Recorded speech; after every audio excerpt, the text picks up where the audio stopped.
کچھ ایسے کام ہیں جو بظاہر چھوٹے لگتے ہیں مگر ان کا اثر زندگی بھر رہتا ہے۔ آئیے جانتے ہیں وہ 8 خاص اعمال جو ربیع الاول میں ضرور کرنے چاہیے۔ نمبر 1 ہے صدقہ و خیرات زیادہ کریں۔ صدقہ و خیرات دل کو نرم کرتا ہے اور دوسروں کی ضروریات پوری کرتا ہے۔ یہ عمل اللہ کو بہت پسند ہے۔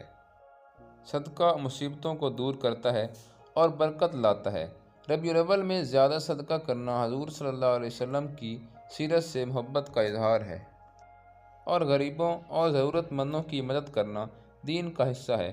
صدقہ دینے سے مال میں کمی نہیں آتی بلکہ اضافہ ہوتا ہے۔ نمبر 2، ربیع الاول میں کثرت سے درود و سلام پڑھیں۔ ربیع الاول کا مہینہ دراصل ہمارے پیارے نبی حضرت محمد صلی اللہ علیہ وآلہ وسلم کی آمد کا مہینہ ہے۔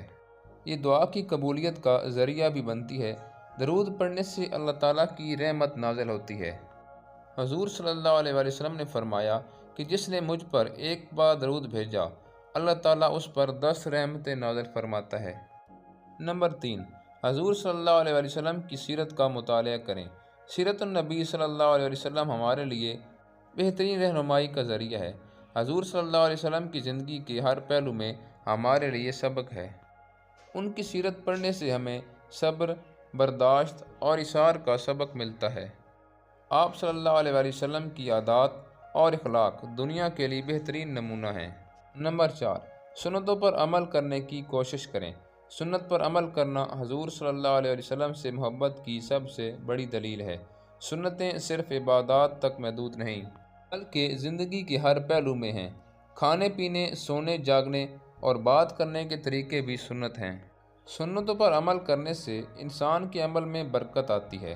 یہ اللہ کی رضا حاصل کرنے کا آسان ذریعہ ہے۔ نمبر 5، ذکر و نعت کی محافل میں شریک ہوں۔ ذکر اور نعت کی محفلیں دل کو زندہ کرتی ہیں۔ ان محفلوں میں اللہ کی یاد اور رسول صلی اللہ علیہ وآلہ وسلم کی محبت بڑھتی ہے۔ یہ محفلیں روحانی سکون کا ذریعہ ہیں۔ ربیع الاول میں نعت خوانی حضور صلی اللہ علیہ وسلم سے محبت کا اظہار ہے۔ ان محفلوں میں شامل ہو کر انسان کا ایمان تازہ ہوتا ہے، ذکر اللہ کے قریب لے جاتا ہے۔ نمبر 6، قرآن پاک کی تلاوت کریں۔ قرآن اللہ تعالیٰ کی کتاب ہے اور اس کی تلاوت سب سے بڑی عبادت ہے۔ ربیع الاول میں قرآن پڑھنا ایمان کو تازہ کرتا ہے۔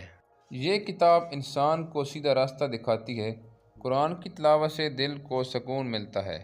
یہ گناہوں کو مٹا دیتی ہے۔ قرآن پڑھنے والا اللہ کے قریب ہو جاتا ہے۔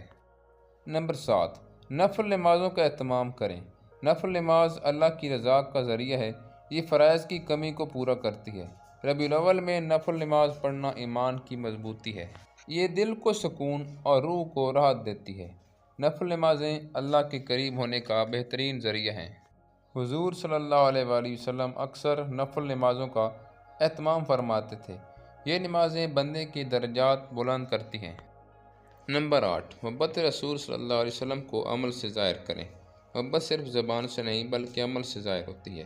حضور صلی اللہ علیہ وسلم سے محبت کا اصل طریقہ ان کی سنتوں پر عمل ہے۔ ان کے اخلاق کو اپنانا محبت رسول کی دلیل ہے۔